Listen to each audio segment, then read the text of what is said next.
It's also important today to note that we went out and gave a press conference yesterday. That's one word for it. Train wreck, that's another word for it.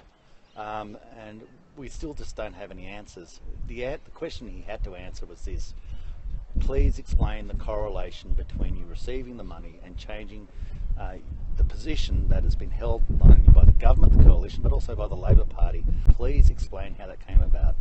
When you received $1,670, why did you go to that person?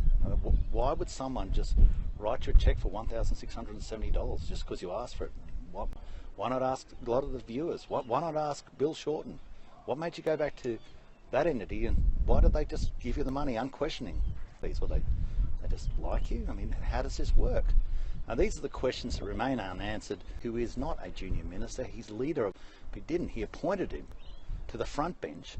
He made him leader. Won't answer the questions that have been asked of him by the Fourth Estate, by the Australian people.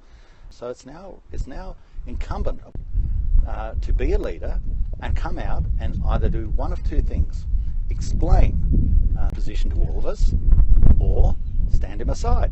He has to clearly show now that he wants to be the Prime Minister of Australia. He's either got to show that he's a leader or show that he is led. And now at this point we would suggest that again, the affiliations he has and the numbers he carries means that he's a bit of a protected species. We can say this with some authority because when similar things happened to us with Stuart Roberts, he was stood aside. He had to step down, and that was over a watch.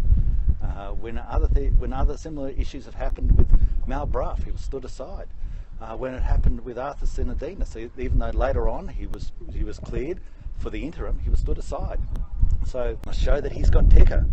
He must prove it to the Australian people. Otherwise, he's going to be put very quickly in the same boat. That is, people with other questions that they feel are not answered.